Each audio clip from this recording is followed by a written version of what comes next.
디지털 세상의 모든 것을 깊이 있게 알아보는 인포맥스D, 오늘도 명확한 정보와 새로운 지식을 전해드리겠습니다. K방산의 도약 속에 국내 기업들도 세계 곳곳의 방산 시장의 문을 두드리기 위해서 동분서주하고 있습니다. 하나 에어로스페이스도 54조 원 규모의 미국 장갑차 교체 사업에 도전장을 내밀었고요. 관련해서 올해 발표될 가능성이 크다는 소식도 들려오는데요. 현재 상황 그리고 의미를 방종관 한국국가전략개발원 전력개발센터장님과 짚어보겠습니다. 센터장님 어서 오세요. 반갑습니다. 네, 안녕하세요. 일단 한화 컨소시엄이 도전장을 내밀었다라는 소식까지는 좀 한참 전에 들려왔는데 그 이후에 어떻게 되고 있는 건지 잘 되고 있는 건지 좀 궁금한 부분이 있거든요. 네. 말씀하신 대로 이 사업은 장갑차 3,500대 그리고 54조 원 규모지 않습니까? 네. 그래서 미국도 굉장히 신중하게 이 사업을 추진하고 있습니다. 2021년도 이제 7월 달에 먼저 5개 업체가 선정이 됐지 않습니까? 네. 그리고 최종적으로 1개 업체가 선정되는 과정에서 또 3개 업체를 압축을 합니다. 그게 이제 올 후반기에 있는 거죠. 네. 그리고 최종적으로 1개 업체가 선정되는 시점은 2026년도 후반기입니다. 그래서 지금쯤 이제 중간 과정이고 또 올 후반기에 이제 3개 업체로 선정되는 과정에서 네. 저희 이제 국내 방산 기업이 포함돼야 되겠죠. 네. 이제 그런 차원에서 한번 짚어볼 필요가 있다고 생각이 네. 듭니다. 지금 일단 새 업체로 추격하려고 지금 검토를 하는 과정이고 그렇습니다. 그 안에 하나 에어로스페이스가 들어갈 수 있을지 지금 귀추가 그렇습니다. 주목되고 있는 부분인데 네. 그러면 어디에 어떻게 도전장을 내밀었고 이게 왜 중요한지 좀 알아보도록 하겠습니다. 그렇습니다. 일단 미국의 장갑차, 브래들리 장갑차 어떤 건가요?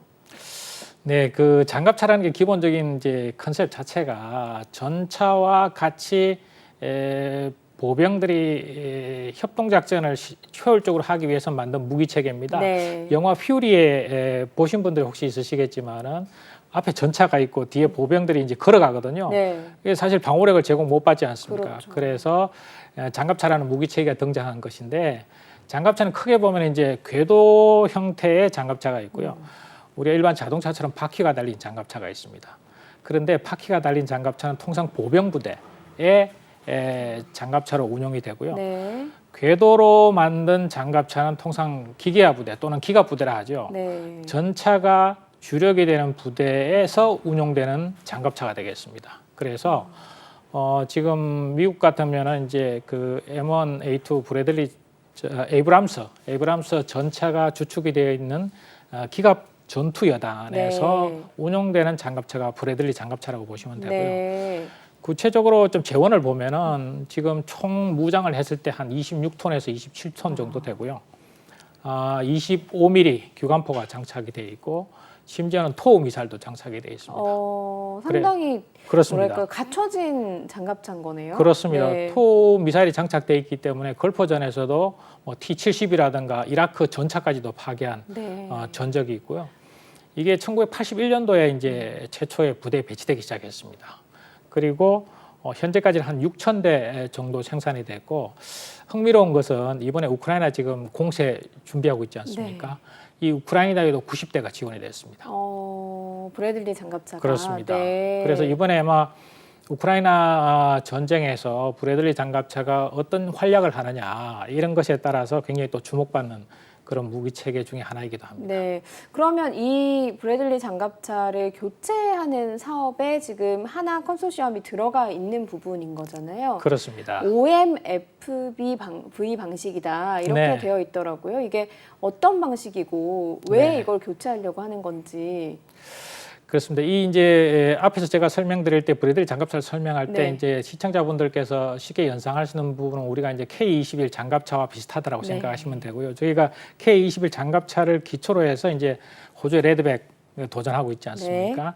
이제 그와 연계해서 미국이 추진하고 있는 게 바로 OMFV, 그러니까 옵셔널 Manned Fighting Vehicle이라 그러는데 우리가 이제 번역하면은 선택적 유인 전투 차량입니다.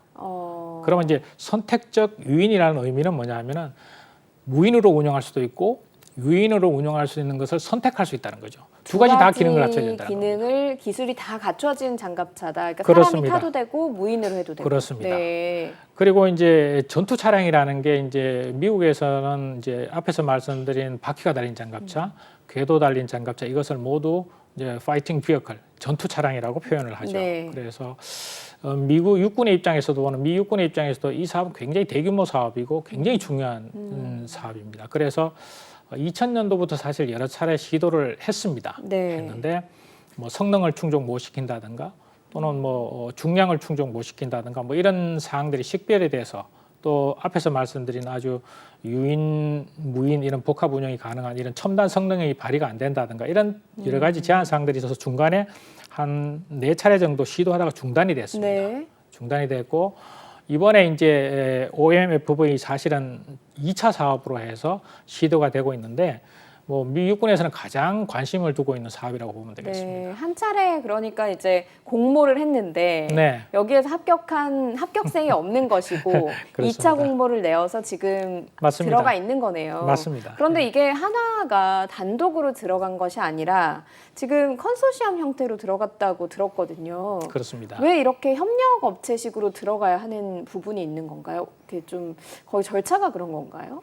미국 국내 행정 대통령이 발령하는 행정법에 보면은 행정 규칙에 보면은 미국의 공공조달은 미국산 제품을 우선적으로 구매하도록 되어 있습니다. 그것이 무기체계든 다른 제품이든 간에 특히 무기체계는 더하겠죠. 사실은 그래서 미국에서 개발되거나 생산되는 무기체계 또 심지어는 그 구성품 중에 적어도 65% 이상은 미국에서 생산된 구성품이나 부품이 들어가야 된다. 뭐 이런 규정이 있습니다. 네. 그렇다 보니까 우리 하나 에어로스페이스가 단독으로 들어갈 수는 없는 거죠.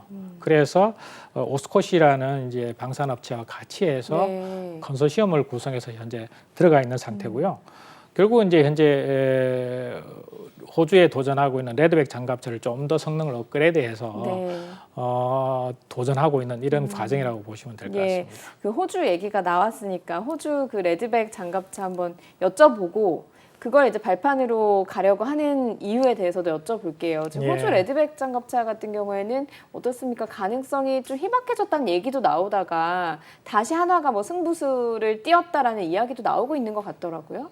그렇습니다. 네. 그래서 이제 물량이 줄어서 네. 사실 회사 입장에서나 이런 측면에서 보면 좀 고민이 될 겁니다. 네. 되는데 그럼에도 불구하고 이제 지난번에도 제가 말씀드렸다시피 호주의 지금 장갑차 사업 또는 미국의 이제 OMFV 사업 이런 사업들은 미래의 장갑차의 어떤 표준을 만드는 그런 사업입니다. 그래서 이것을 선점함으로써 우리가 사업에서 선점 효과라고 그러지 않습니까?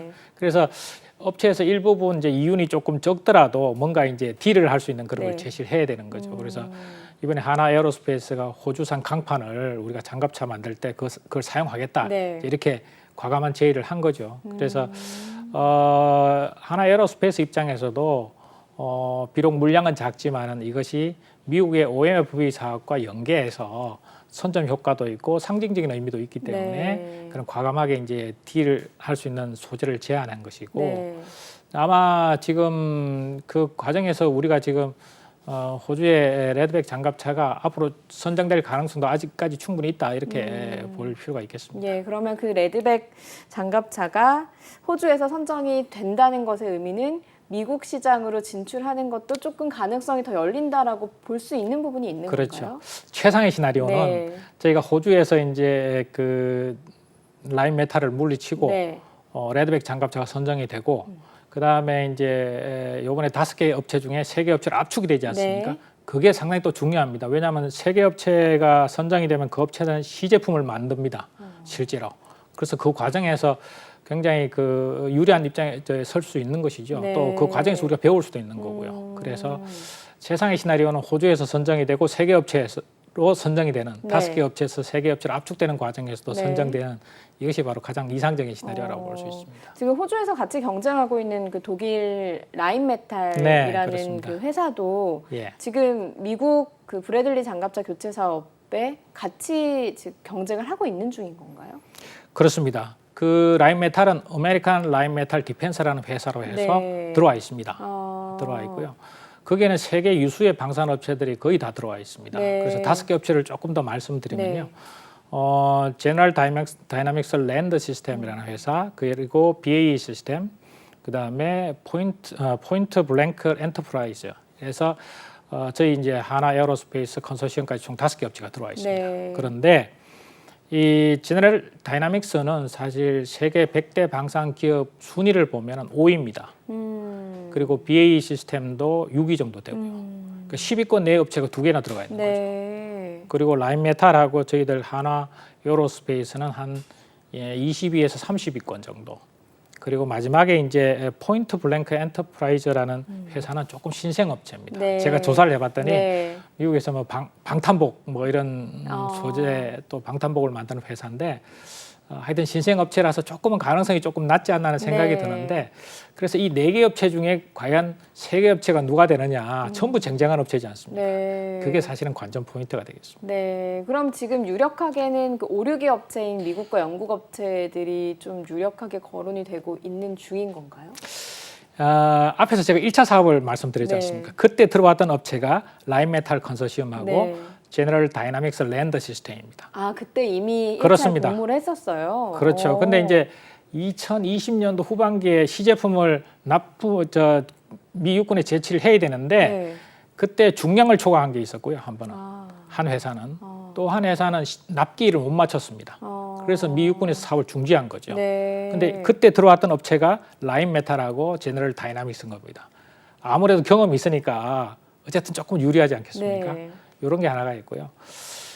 그런데 실물을 가지고 있는 또 기업은 저희가 라인메탈하고 지금 하나 에어로스페이스가 컨소시엄이 실물을 가지고 있지 않습니까? 네. 하나는 이제 KF-41 링스, 네. 하나는 레드백, 네. 2개 실제 장갑차를 가지고 있고 있죠. 시제품을 네. 이미 만들어서 만들어서. 테스트하고 있는 네. 과정이니까 그래서 경험적으로 보면은 이제 미국의 그 제너럴 다이나믹스하고 라인메탈 네. 그다음에 실물을 가지고 있는 측면에서는 라인메탈하고 저희 하나 에어로스페이스 컨소시엄이 조금 더 유리하다 네. 이렇게 볼 수 있을 것 같습니다. 그 미국에서 원하는 장갑차가 어떤 장갑차이길래 이렇게 이제 쟁쟁한 회사들이 들어가서 경쟁을 하는 건지 좀 알아야 하나 네. 에어로스페이스가 그 3위 안에 들 수 있을 것인가를 좀 알 수 있을 것 같거든요.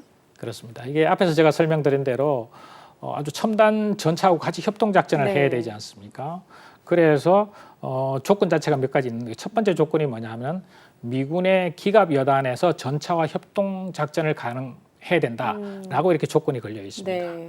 그러면 전차와 비슷한 기동력, 또 화력, 방어력, 전차가 완벽하지는 않더라도 적어도 전차와 같이 작전할 수 있는 수준의 능력을 갖춰야 된다는 것이죠. 네.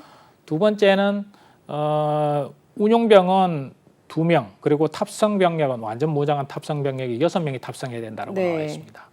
원래 브래들리 장갑차는 운용 병력이 3명이었습니다. 근데 1명이 줄었지 않습니까? 네. 원래 3명은 뭐냐면은 장갑차 지휘하는 단차장이라는 게 있고요. 그다음에 포수, 조종수 요 3명인데 앞에서 말씀드린 대로 유무인 복합 운영이 가능하다고 그랬지 않습니까? 네. 그래서 2명으로 줄일 수 있는 겁니다. 그리고 탑승 병력은 6명이고요. 또 하나의 이제 중요한 능력이 뭐냐면은 기존에 현재 이제 우크라이나 전쟁에도 보듯이 소형 무인기 위협이 굉장히 커지고 있지 않습니까? 그래서 장갑차에서 소형 무인기 위협에도 대응할 수 있어야 된다. 그런 조건이 있고요. 네. 주포도 더 커졌습니다. 구경 25mm가 현재 장착되어 있는 브래들리 장갑차의 그 주포인데 그것을 50mm, 구경 50mm 2배 늘어났지 않습니까? 네. 그러면 사거리도 늘어나고 파괴력도 늘어나겠죠. 그래서 구경 50mm 주포를 장착하거나 네. 또는 30mm를 장착하되 나중에 50mm를 확장할 수 있도록 해라. 이게 또 하나의 조건입니다. 네. 그리고 마지막 조건 중에 중요한 조건이 뭐냐면 하이브리드 엔진을 장착해야 된다는 겁니다. 그러니까 전기 에너지와 또 디젤 엔진을 같이 사용할 수 있어야 된다는 겁니다. 이게 왜 중요하냐면은 혹시 이제 전기차나 하이브리드 차량을 운전해 보시면은 소리가 거의 없지 않습니까? 맞아요. 네. 그죠? 그래서 네. 가다가 보면은 길 가는 사람들이 이렇게 차 앞에 있을 때 사람들이 차 소리를 못 들어서 잘 비켜주지도 네. 않죠. 그렇지 않습니까? 네. 그래서 이 사업의 책임자가 이런 이야기를 했습니다. 미군이 이 하이브리드 엔진을 장착하면은 미군이 기동하고 적에게 접근해도 적은 우리가 접근하는 걸 모를 거다. 이렇게 이야기했습니다. 네. 굉장히 그래서 중요한 기능이네요. 중요한 기능이죠. 네. 전차 장갑차의 약점 중에 하나가 소리가 커서 그렇죠. 적의 덩치가 쉽게 있으니까요. 네. 그렇습니다. 노출이 되거든요. 네. 근데 야간에 거의 소리가 안 나는 상태에서 적에게 접근할 수 있다는 것은 굉장히 큰 장점이 될 수 있는 거죠. 예, 조건들이 상당히 많은데 앞서서 하나 에어로스페이스 같은 경우에는 강점 중에 하나가 시제품이 있다라고 하는 게 강점이다. 그렇습니다. 그걸 아마 유심히 볼 거다라고 말씀을 하셨잖아요. 네. 그러면 지금 그 미국에서 요구하는 그 조건들과 레드백이 갖춘 기능들을 좀 견주어 봤을 때 얼마나 좀 많이 갖추고 있습니까, 레드백이? 레드백이 갖추고 있는 호주의 그 장갑차 사업이 사실은 굉장히 사양이 높습니다. 네. 높아서 방호력 또 화력 이런 부분에 대해서는 거의 저는 대등하게 갖추어져 있다고 봅니다. 네. 그런데 딱 하나 이제 지금 추가적으로 들어가 있는 부분이 뭐냐 하면은 바로 이제 무인 운용까지도 가능하도록 해야 된다. 이게 가장 차별화된 네. 조건입니다. 네. 그래서 저희가 지금 유무인이 같이 운용될 수 있는 그 기술을 획득하기 위해서 네. 국내적으로도 하나 에어로스페이스에서 지금 장갑차 크기는 아닐지라도 뭐 예를 들어서 5톤 정도 되는 수톤 규모의 몇 톤짜리 무인 차량을 만들어서 실제로 테스트를 계속 해나가고 있습니다. 네. 그것이 이제 뭐 지난번에 미군 부대에서도 실제로 실험적으로 운용 테스트를 한 경우가 있고요. 네. 그래서 여기서 핵심은 호주의 레드백 장갑차 플러스 무인 운용까지 가능한 기능, 성능 이것이 이제 차이점과 공통점이라고 볼 수 있겠습니다. 네, 그러면 그 무인이 가능하게 하는 그 기술 자체가 하나 에어로스페이스가 굉장히 집중을 하고 있을 그렇습니다. 기술일 텐데 예. 어느 정도 좀 진행이 됐다고 들려오고 있는 얘기가 있습니까? 아니면 탑재된 어떤 다른 무기가 있을까요? 지금 아마도 미국의 이제 오시코시라는 그 컨소시엄을 같이 네. 하고 있는 회사가 사실은 특수 군용 차량이 아주 전문화된 업체입니다. 네. 결과적으로 지금 우리가 지금 민간 승용차도 대부분 다 이제 자율 기능 쪽으로 가지 네. 않습니까? 그래서 미 육군은 미 군용 차량도 사실은 자율 기능으로 가야 된다는 걸 알고 그쪽 부분이 이미 많이 기술을 개발하고 있습니다. 네. 그래서 제가 판단하기로는 이 오시코시라는 회사가 그런 어떤 그 차량에 특화된 방산업체, 네. 지금 험비를 교체하는 그 특수 차량이 있는데요, 군용 차량 그걸 다 오시코시에서 만듭니다. 그래서 오시코시가 가지고 있는 그런 자율 주행 기술 플러스 그 다음에 하나 에어로스페이스가 기존에 계속 연구해 왔던, 네. 축적해 왔던 뭐 장갑차의 어떤 무인 운용 기술, 자율 운용 기술 이런 것들이 같이 결합이 되면서 네. 아마 최종적인 어떤 작품이 나오지 않을까 하는 그런 생각이 듭니다. 일단은 나오게 되면은 상당히 우리로서도 그렇습니다. 굉장히 그 장갑차를 보는 것만으로도 굉장히 든든할 것 같은 느낌이 들긴 그렇습니다. 하거든요. 이게 어떻게 이제 시제품으로 나오게 될지 또 기대를 해봐야 되는 부분이 있을 것 같습니다만, 네. 뭐 이제 앞으로 일정도 좀 많이 남아 있고요. 그리고 네. 이 방식 자체도 뭐 무기도 최첨단으로 요구를 하고 있지만 이걸 선정하는 방식 자체도 좀 최첨단 방식으로 한다고 들었거든요. 그렇습니다. 네. 그 미국에서 이제 요구한 조건 중에 하나가 뭐냐면은 디지털 엔지니어링 기술을 적용한다 이렇게 네. 되어 있습니다. 그러니까 설계 자체를 과거에는 뭐 종이에 그려서 이렇게 설계도를 만드는 게 아니라 다 디지털로 네. 컴퓨터상에서 다 하라는 겁니다. 두 번째는 용어가 조금 복잡한데요. 모듈러 개방형 시스템 아키텍처를 적용한다 이렇게 되어 있습니다. 네. 이게 뭐냐면은 쉽게 설명하면 그겁니다. 미 육군에서 미리 다 표준을 만들어 놓는 겁니다. 소프트웨어도 코드라든가 이런 걸 다 표준을 만들어 놓고 하드웨어도 심지어는 뭐 케이블의 종류, 위치 이런 까지 다 이제 표준을 만들어 놓습니다. 네. 그 표준에 맞추라는 겁니다. 그 표준에 맞추면 어떤 장점이 있습니까? 조립하기가 쉬워지겠죠. 조립하기도 네. 쉽고 다른 업체가 나중에 추가적인 네. 성능을 계속 업그레이드 하는데도 굉장히 유리할 겁니다. 그렇죠. 그 표준화된 것들이 표준화돼. 있으니까. 네. 그래서 그 미국이 설정한 그 표준에 맞추라라고 지시가 되어 있고 이것이 사실은 어떻게 보면은 최초로 적용하는 사례입니다. 미 육군의 입장에서도. 네. 그래서 디지털 엔지니어링 기술, 그 다음에 모듈러 개방형 시스템 아키텍처, 표준 설정에 의한 개방형 아키텍처를 적용한다는 것이고요. 마지막에 또 하나 중요한 게 뭐냐면은 미 언론에 이런 기사가 나온 적이 있습니다. 이 사업은 소프트웨어가 성패를 결정할 거다. 소프트웨어가요. 네. 네. 우리가 지금 일반 승용차에서도 보면은 자율주행의 어떤 단계가 있지 않습니까? 네. 그 과정에서도 계속 소프트웨어 업그레이드를 통해서 높아지지 않습니까? 네. 똑같습니다. 그래서 이게 무인 운용 방법도 장갑차의 무인 운용 방법, 유인 장갑차와 무인 장갑차, 다시 말해서 위험한 지역에 들어가면 앞에는 무인 장갑차를 앞세우고 네. 뒤에는 유인 장갑차가 조종하면서 또는 자율주행으로 가는 거죠. 네. 그런데 이 과정에서 처음에는 조금 이게 소프트웨어의 한계, 기술의 한계 때문에 조금씩 이게 조금 우리가 생각하는 것만큼 아주 완전한 자율이 네. 아닐 수도 있습니다. 네. 원격 통제나 이런 게 되겠죠. 그런데 이것이 결국은 계속 업그레이드가 되는 겁니다. 단계별로. 그런데 미국에서 요구한 게 뭐냐면은 1년 단위로, 최소한 1년 단위로 소프트웨어를 자율 기능에 관련된 소프트웨어를 업그레이드 할 거다라고 얘기했습니다. 그러면은 이 사업의 성패는 결국은 소프트웨어가 좌우한다는 거죠. 와, 그러면 안 그래도 미국이 무기가 강한데 그렇습니다. 여기에다가 자율주행이라든가 이런 것들이 더해지게 되면 정말 약간 미래형 무기들도 많이 나올 것이고 그렇습니다. 더 강력해진 모습을 좀 볼 수가 있을 것 같다. 그래서 그렇습니다. 미국도 그런 점들을 노리고 요구를 하는 것들이 아닌가 하는 생각이 들기도 하거든요. 정확하게 보신 네. 겁니다. 이게 만약에 계획대로 2027년도에 이런 유인 운용, 무인 운용이 가능한 장갑차가 나왔다. 네. 이거는 앞으로 세계 장갑차 시장의 표준이 될 수밖에 없습니다. 그래서 우리가 흔히 지금 인공지능 기술을 적용해야 된다, 네. 유무인 복합을 해야 된다, 자율주행, 반자율주행 이런 이야기를 많이 하는데 실제로 나온 건 잘 없거든요. 네. 그런데 이런 무기 체계가 처음으로 장갑차 분야에서 적용돼서 2027년에 딱 등장했다. 네. 그러면 빠른 시간 내에 전차도 그렇게 될 겁니다. 네. 그러면 다른 모든 지상 플랫폼의 사실은 자율 무기의 선두주자가 되겠죠. 미국이 아주 큰 그림을 그리고 있네요. 그렇습니다. 그렇다면 김칫국을 좀 마셔서 하나 에어로스페이스가 이제 선정이 예. 되어서 네. 그런 미국이 꿈꾸는 그런 미래 시장으로 같이 들어가게 된다라고 한다면 우리 방산 산업에도 주는 의미가 상당히 클 것 같거든요. 그렇습니다. 이게 미국의 무기 체계라는 게 항상 최첨단을 달리고 있지 네. 않습니까? 그래서 우리가 이제 지상 무기 분야에 미국 무기 체계에 도전하는 첫 번째 사례입니다. 네. 굉장히 큰 의미가 있고요.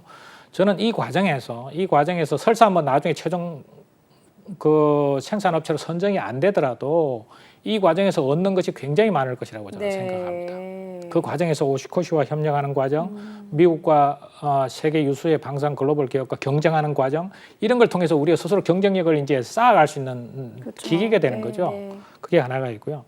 두 번째 문제는 앞에서 말씀드린 대로 하이브리드 엔진이라든가 또 유무인 복합 운용이라든가 이런 것들은 앞으로 미래의 모든 전차나 장갑차가 들어갈 수밖에 없는 아주 최첨단의 고급 성능입니다. 그래서 이걸 통해서 우리가 그것을 축적하고 그런 부분에 있어서 우리가 기술을 더 업그레이드 시킬 수 있는 계기가 된다는 것이죠. 네. 그리고 세 번째는 이 무기 체계는 앞에서 제가 설명드린 대로 앞으로의 세계 장갑차 시장의 표준일 수밖에 없습니다. 그래서 세 가지 측면에서 굉장히 의미가 있고요. 마지막으로 하나 더 설명드리면 지금 이제 인공지능이 굉장히 우리 국가적이나 사회적으로 다 화두가 되어 있지 않습니까? 네. 지금까지 무기 체계는 대부분 다 이제 하드웨어 중심이죠. 그런데 인공지능을 적용한 무기 체계, 제대로 적용된 결국은 네. 자율 무기 체계, 반자율 무기 체계이지 않습니까? 이것을 무기 체계에 적용했을 때 사업 절차가 달라야 될 겁니다. 기존의 하드웨어하고 다르죠. 네. 훨씬 더 빨리 계속 업그레이드 해야 되고 네. 그러면 그 기존의 절차, 규정, 제도 이런 것도 다 바뀌어야 되는 거죠. 네. 그런데 인공지능 기술이 적용된 그 인공지능 기술 소프트웨어가 사업의 성패를 좌우하는 대표적인 사업이 되는 거죠. 그래서 우리나라도 지금 그런 인공지능 기술을 적용한 사업 절차 이런 부분을 고민하고 있는데 미국의 그 사업 절차를 보면서 그런 걸 우리가 배울 수 있는 거죠. 예. 또 그걸 벤치마킹해서 우리가 더 발전시킬 수 있는 측면이 있지 않겠습니까? 그런 측면에서 굉장히 우리가 주목하고 관심을 가질 만한 사업이다 이렇게 볼 수 있는 거죠. 예, 알겠습니다. 일단 한화 에어로스페이스가 선정이 돼도 좋겠지만 되지 않다고 하더라도 그 과정에서 배울 수 있는 것들이 굉장히 많기 때문에 이 시장 굉장히 주목을 해봐야 될 것 같다라는 말씀이셨던 것 같습니다. 그렇습니다. 오늘 말씀 여기까지 듣겠습니다. 고맙습니다. 감사합니다. 네, 인포맥스디 벌써 마쳐야 될 시간이 됐습니다. 영상을 보신 후에 궁금하신 점이나 개선해야 될 점이 있다면 유튜브 연합뉴스 경제TV 채널을 통해서 댓글을 달아주시면 저희가 더 좋은 방송으로 찾아뵙겠습니다. 고맙습니다.